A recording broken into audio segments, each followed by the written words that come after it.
If you're seeing the Gmail session expired error, don't worry. In this video, I'll show you exactly how to fix it quickly and get back into your inbox.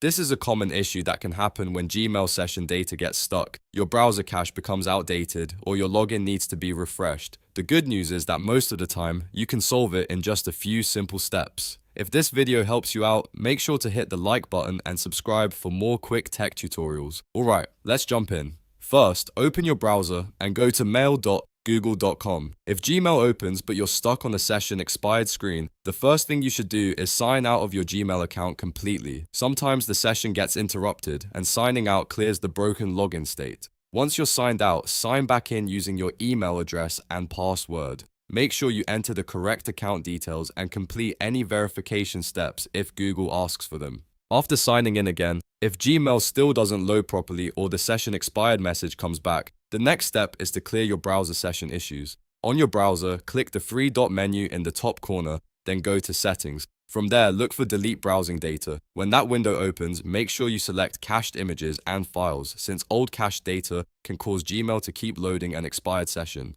Then click Clear to remove that stored data. Once the cache has been cleared, go back to Gmail and refresh the page. In many cases, that simple refresh is enough to force Gmail to start a fresh session and load normally again. If everything worked, you should now be able to access your inbox without the expired session error.